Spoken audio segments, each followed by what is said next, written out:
Olá a todos os nossos participantes, a todos os nossos telespectadores aqui do Debate Político.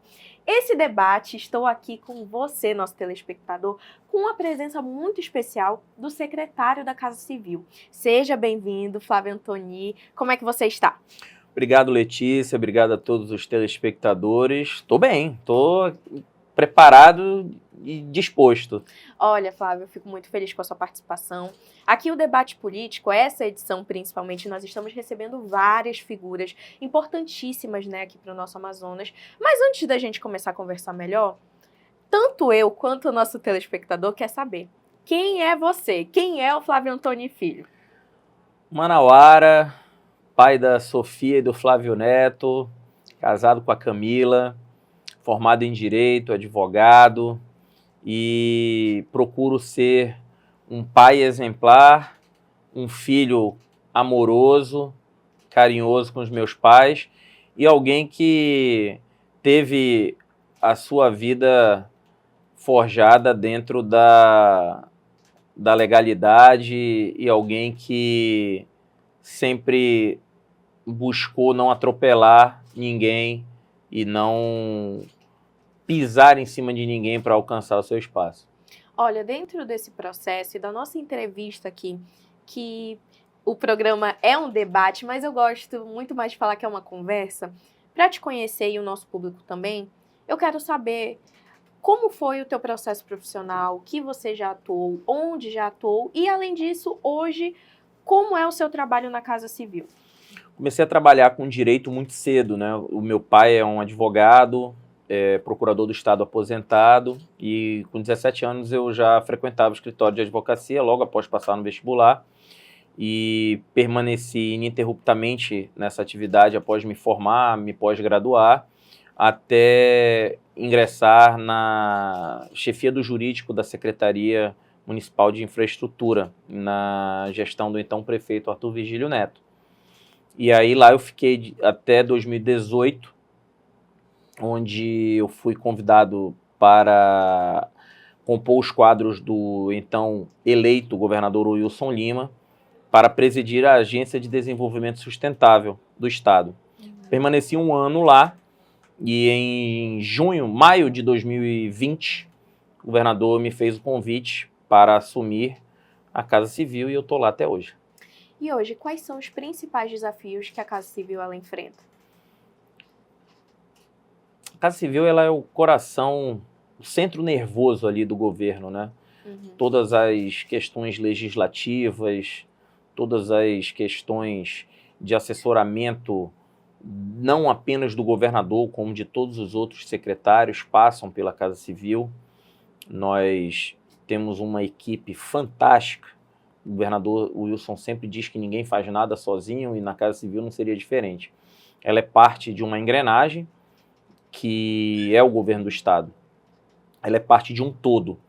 E os desafios lá são diários, porque no final do dia, todos os problemas, não tem aquele ditado que todos os caminhos levam a Roma, todos os problemas convergem na Casa Civil. Então, a gente procura sempre assessorar e auxiliar os secretários e o governador nas tomadas de decisões. Flávio, você trouxe um ponto que é muito importante aqui. Você acabou de falar que ninguém faz nada sozinho. Em um cenário político como um todo, a gente observou aí que, de certa forma, alguns poderes tiveram muito conflito. Houve um determinado momento que nos bastidores houve uma quebra entre o poder municipal, o poder estadual.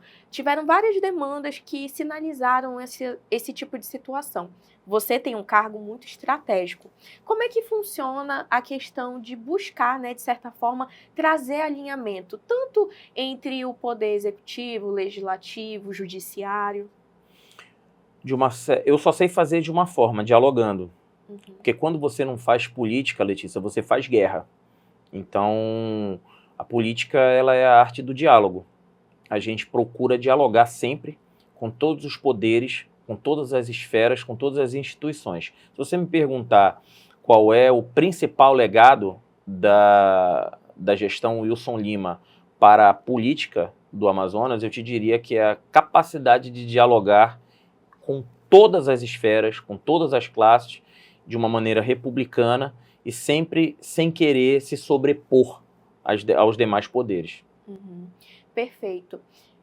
Eu acho que nisso tudo, quando a gente fala de política, e eu gosto muito de trazer isso aqui com os nossos telespectadores, que é a questão de que a política, ela influencia muito no nosso dia a dia, na nossa vida, em fatores práticos. E algo que vem trazendo um olhar muito grande para a questão da Amazônia como um todo é a questão da sustentabilidade. E a gente vem vendo essa comunicação, essa estratosfera como um todo, né, no governo do estado, principalmente. Tu pode falar um pouco mais para a gente de quais ações estão sendo feitas, qual o olhar da Casa Civil, do governo do estado para a questão da sustentabilidade? Primeiro, eu preciso fazer aqui um registro de que a Secretaria do Meio Ambiente ela vem sendo conduzida há mais de 6 anos, brilhantemente, pelo secretário Eduardo Taveira. É alguém que é do meio, é alguém que milita nessa área ambiental há décadas, então ele vem conduzindo, ele vem tendo a batuta dessa orquestra há 6 anos. O governador Wilson Lima, eu tive a oportunidade de acompanhá-lo em algumas viagens internacionais. Ele fala uma coisa, Letícia, que é muito interessante. Você não pode olhar a Amazônia apenas pela copa das árvores. Ninguém cuida melhor da Amazônia do que quem mora aqui. Só que preservar tem um preço. E nem todo mundo está disposto a pagar esse preço pela preservação. Então, nós temos um programa fantástico, por exemplo, que é o Guardiões da Floresta. Nós já entregamos a primeira escola da floresta, que é uma escola ela é 100% sustentável. Além das grades curriculares, das matérias das grades curriculares, nós temos também, ensinamos aos alunos como reutilizar água, como fazer o uso de energia solar, ou seja, são atribuições que não estão no nosso dia a dia, no papel, mas o governo faz questão de manter essa proximidade com a sustentabilidade, com o meio ambiente. É muito fácil você falar de vamos preservar a Amazônia lá da Champs-Élysées, lá da Quinta Avenida de Nova York, sem nunca ter botado o pé aqui. Você não pode tratar de sustentabilidade, de preservação, sem cuidar do homem, sem cuidar do ribeirinho, sem cuidar do caboclo. Porque senão, se ele não tiver o mínimo, se ele não tiver água potável, se ele não tiver infraestrutura, se ele não tiver internet, condições mínimas para sustentar a si e a sua família, ele vai ficar suscetível a ser cooptado pelo crime organizado, por grileiros, e ele vai fazer aquilo única e exclusivamente para sobreviver. Sim. Ele vai ser cooptado pelo tráfico, ele vai desmatar, e muitas vezes no final do dia, só ele vai pagar o pato por isso. Só ele vai ser culpado, entendeu? Então, o governo do estado do Amazonas, na figura do governador Wilson Lima, que é alguém que veio do interior, ele tem esse olhar diferenciado para a figura do caboclo, para o interiorano mesmo. Então, tudo aquilo que tiver ao nosso alcance, tudo aquilo que for possível para darmos condições a quem mora no interior, pelo menos escolher se ele quer vir para a capital ou se ele vai ficar no interior. Porque muitas das vezes hoje ele não tem opção de ficar, ele é obrigado a vir para cá para subsistir, para sobreviver. Então, tudo aquilo que tiver ao alcance do governo do estado do Amazonas, para que ele possa ter a opção de permanecer naquele local e, obviamente, com dignidade, com luz elétrica, com água potável, com infraestrutura, com saneamento. Tem comunidade que não tem banheiro. Então, é uma determinação do governador que nós possamos prover essas condições para essas pessoas.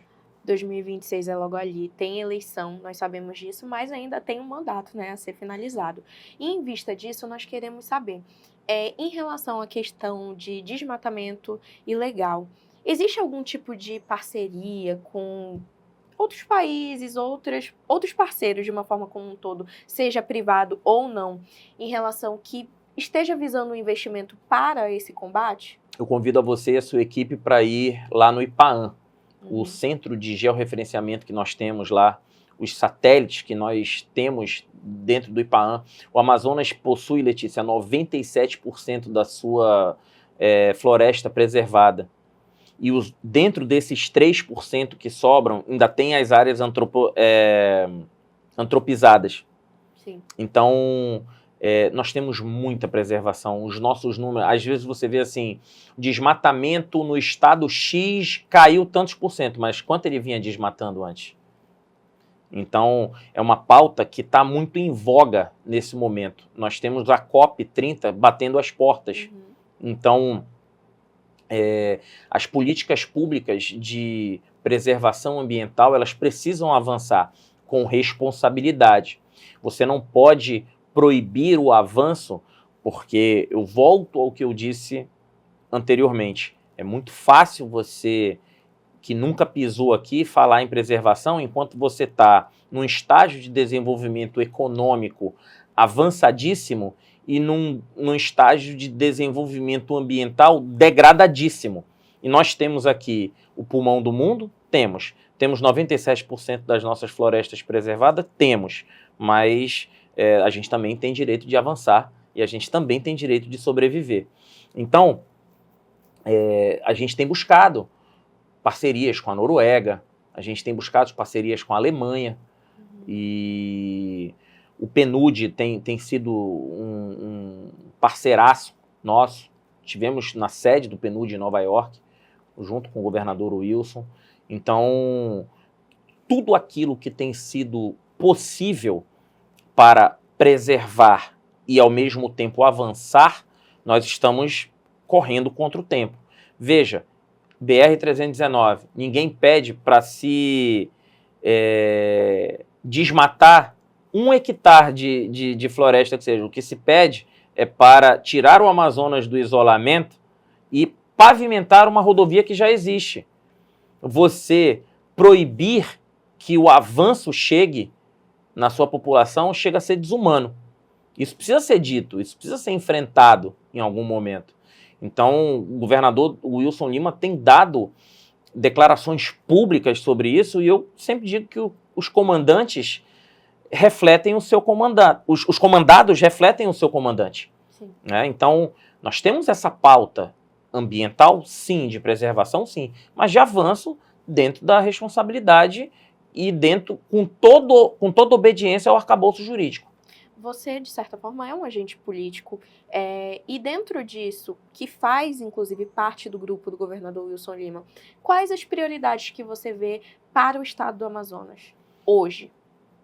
010001 a BR-319. Nada supera você poder ligar o Amazonas ao resto do Brasil. Nada supera isso. É uma pauta nossa. Eu tenho convicção que, independente de você ser político partidário de esquerda, de você ser de centro, você ser de direita, todo mundo tem que convergir para um bem comum. Qual é? Nós precisamos da BR-319, porque a BR-319 trará o progresso para o nosso estado. Assim, fatalmente, uma palavra até ruim, né? Fatalmente não. Sem dúvida alguma, a prioridade 001, e aí é uma política de estado, não é uma política de governo. Sim. É nós podermos asfaltar a BR-319. Eu participei de algumas reuniões em Brasília, o governador dizia assim, só me deem a licença. Mas nós estamos com poucos recursos. Eu aporto recurso. Eu só quero poder fazer, me permitam fazer. Mas a gente tem encontrado uma série de resistências aí. A ministra Marina, inclusive, fez algumas colocações, ela que é ministra do Meio Ambiente, contra a questão da BR-319, fazendo colocações que seria uma BR só para passeio. Tivemos outros convidados que vieram aqui, fizeram algumas críticas e colocações em relação a essa colocação da ministra Marina. Eu quero saber a sua opinião em relação a isso. Nós sabemos que o governador Wilson Lima tem um posicionamento de direita, mas ao mesmo tempo nós vemos o Estado como um todo vê a busca, né, de uma certa comunicação também com o governo Lula. E nós queremos saber como é que está essa situação da conversação em si para a BR-319. Nós temos avançado bastante. Existem algumas questões de cunho político que precisam ser consideradas. Nós temos questões jurídicas que precisam ser superadas, mas eu, honestamente, não vejo uma resistência do presidente Lula ao asfaltamento da 319 e vejo que a ministra Marina já foi mais resistente.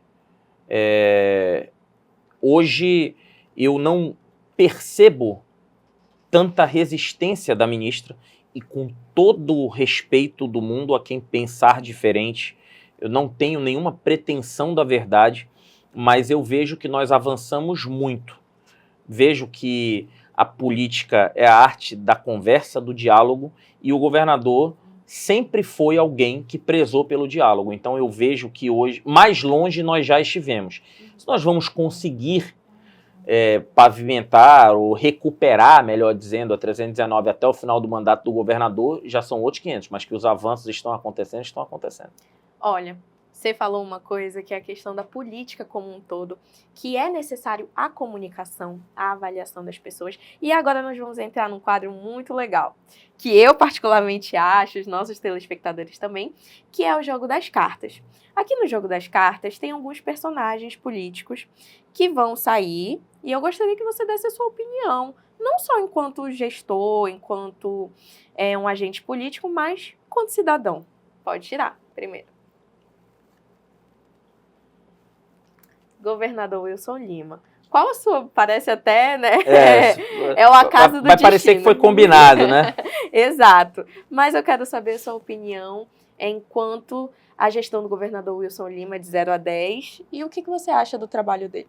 Óbvio que eu sou suspeito para falar do governador. Qualquer palavra que saia da minha boca, ela gera uma suspeição natural. No direito a gente brinca muito isso, você é formado em direito, você sabe. Eu sou suspeito para falar, eu tenho que averbar minha suspeição aqui para falar do governador Wilson, mas assim, é alguém que nos ensina diariamente e nos inspira. Eu sempre costumo dizer que o governador Wilson, ele é o político do eu posso, ele não é o político do eu quero. Ele sempre procura saber da viabilidade jurídica, da viabilidade econômica, para que a viabilidade política seja a decisão dele. Então, eu, de fato, tenho que averbar minha suspeição. É óbvio que se a minha nota puder ser computada, ela será 10 para ele, porque eu acompanhei todo esse amadurecimento do governador enquanto gestor. Eu acompanhei o Wilson Lima, apresentador de televisão. Eu acompanhei o Wilson Lima, governador de primeiro mandato, e acompanho o Wilson Lima reeleito com a maior votação da história. Você desprezar isso é você negar a história. Então eu sou suspeito, mas muito fã. Que bom. Nós estamos aqui com a próxima carta. Roberto Cidade. Roberto Cidade, que é presidente da Aleam. Qual a sua opinião em relação à gestão do Roberto Cidade, uma nota de 0 a 10, e também como você avalia? Eu tenho pelo Roberto um carinho e uma consideração muito grande.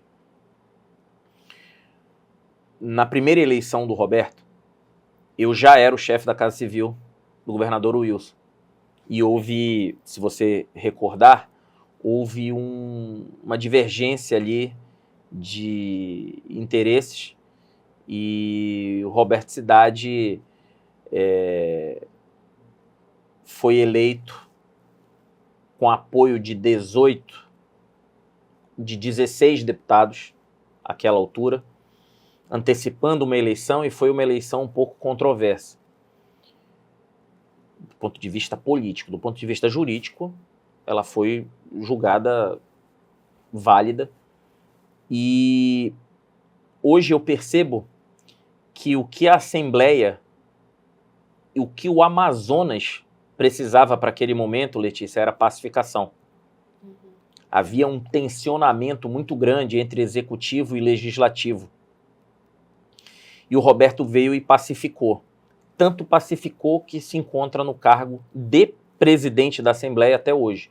É um amigo, é um parceiro, sabe respeitar a autonomia dos poderes, deu à Assembleia uma tranquilidade para trabalhar, e isso reflete no Executivo. Isso não é juízo de valor, isso é um fato. O Roberto, ao pacificar a relação entre Legislativo e Executivo, ele permitiu com que o Legislativo fizesse o seu trabalho de maneira serena e tranquila e deu a serenidade que o Executivo também precisava para trabalhar. Então, não reconhecer isso também é negar a história. Eu dou uma nota 9 e 10 eu só posso dar para o governador porque é meu chefe. Mais uma carta. Alberto Neto. Alberto Neto, que já foi deputado estadual, hoje se encontra enquanto deputado federal. Alberto Neto também, que foi candidato, né, à Prefeitura de Manaus na última eleição, foi para o segundo turno. O nome dele vem sendo bastante cotado para o Senado. Mas antes de tudo, antes de conversarmos um pouco mais sobre ele, qual a sua avaliação de 0 a 10, a sua nota, e o que você acha dele enquanto político? É um político atuante. Hoje, inegavelmente, tem a cara da direita no Amazonas. Faz questão de ter a direita ao seu lado, é o eleitorado dele, é muito próximo ao ex-presidente Jair Bolsonaro. É um político em ascensão, eleito e reeleito deputado federal, e é alguém que também não se furta ao diálogo. Eu diria que uma grande qualidade do deputado Alberto Neto é nunca se furtar ao diálogo. O Alberto, quem já teve a oportunidade de estar em Brasília, sabe que ele conversa com a esquerda, ele tem posição, ele firma posição. E ele conversa com a esquerda, conversa com a direita, conversa com o centro. Não vejo um radicalismo da parte do Alberto Neto, e acho que é um quadro importante e relevante da política amazonense. Olha, nós falamos de alguns políticos, né, que têm uma data eletiva. No entanto...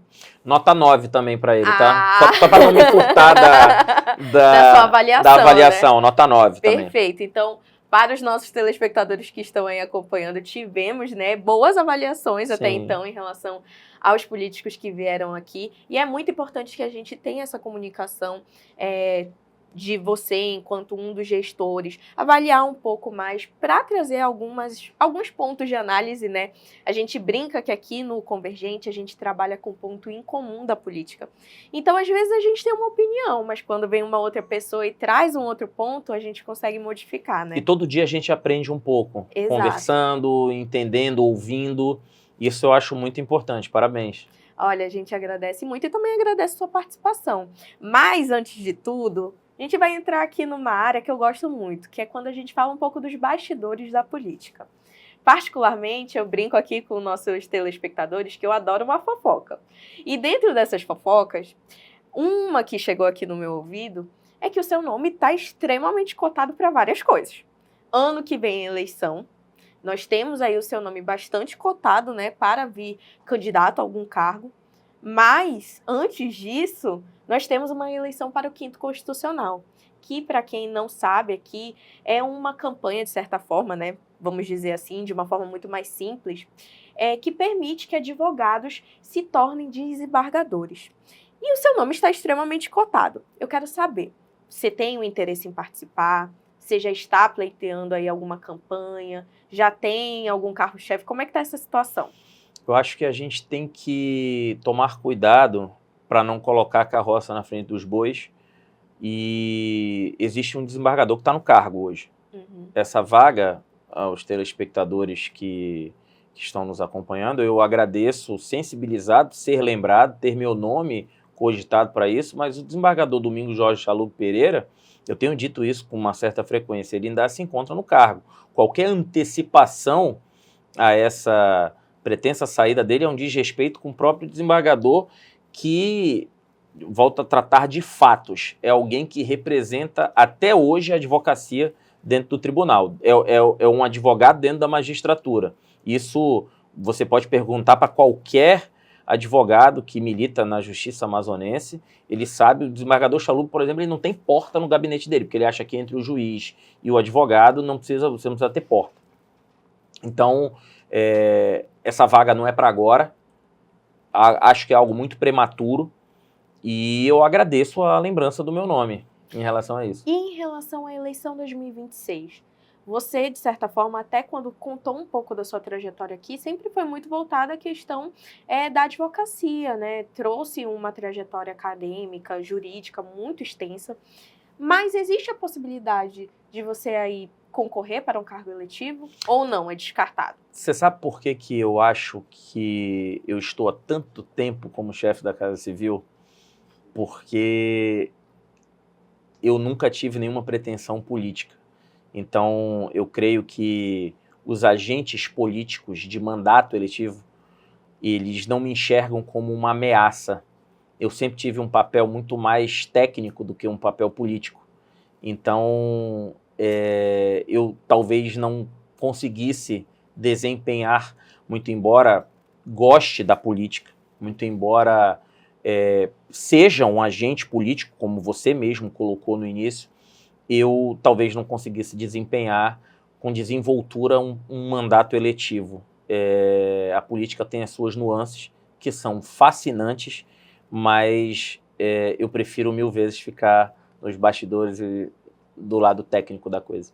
Olha, aqui no Convergente, a gente, como eu falei, a gente recebeu algumas pessoas, tanto do grupo do governador Wilson Lima, eu tenho acompanhado, quanto de alguns grupos que, digamos assim, no momento, né, porque nós falamos aqui para os nossos telespectadores, a política ela muda muito fácil, são e hoje estão em lados opostos. Exato.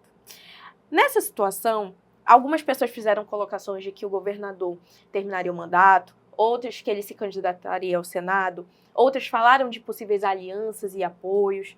Hoje eu quero saber, você faz parte do grupo do governador, sei que é muito difícil ter alguma coisa definida de uma forma tão antecipada, digamos assim, mas a gente sabe que sempre tem uma tendência, né? Algo que a gente vai caminhando.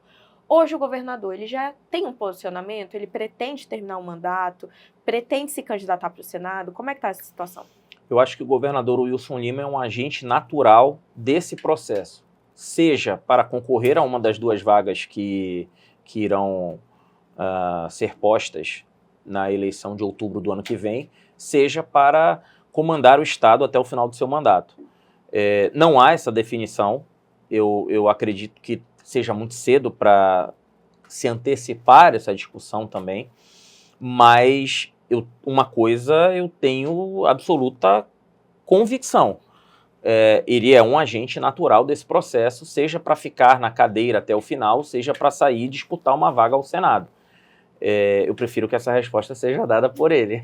Então, nós deixamos aqui o nosso convite para o governador Wilson Lima novamente, para que ele venha aqui, participe do nosso debate, ou que a gente vá também, o Convergente, ele está pronto para tudo.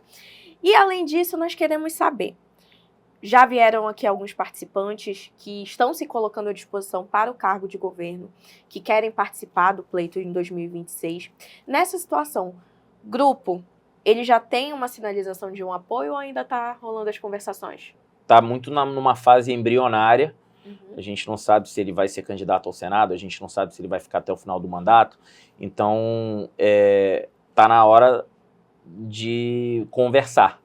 E, com certeza, essas conversas elas estão acontecendo para que o rumo das candidaturas comecem a se desenhar e possa ficar mais claro para a população e para todos os seus ouvintes. Mas nenhuma aliança está descartada nesse momento.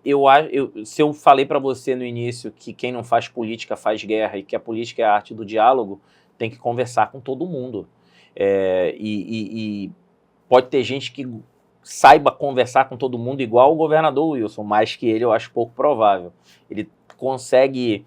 Eu costumo brincar, Letícia, que você nunca sai... Não existe uma conversa ruim com ele, porque ele está sempre disposto a te ouvir, está sempre disposto a debater. Então, ele está nesse processo de conversas e de formação de alianças ainda. Perfeito. Olha, infelizmente o nosso tempo vai acabando. De antemão, eu já agradeço muito a sua vinda até aqui, a participação no nosso programa. Esse programa ele é muito importante porque ele traz, né, muita informação para a população, que é o ponto principal aqui do nosso debate. Mas antes de finalizarmos, não posso deixar de perguntar: o que podemos esperar da Casa Civil até o final de 2026? Muito trabalho. Muito trabalho. Eu não tenho hora para entrar, não tenho hora para sair. A gente vai terminar essa entrevista, eu vou voltar para a Casa Civil agora, para continuar os atendimentos. Eu creio que eu não estou lá obrigado, então eu tenho que dar a minha contribuição. Eu não posso prometer nada mais do que trabalho, empenho e lealdade com o governador e com as pessoas que acreditam em mim. Perfeito. Esse foi mais um debate político. Eu gostaria muito de agradecer a sua participação e também a sua participação do nosso telespectador. Aqui foi Letícia Barbosa e até a próxima.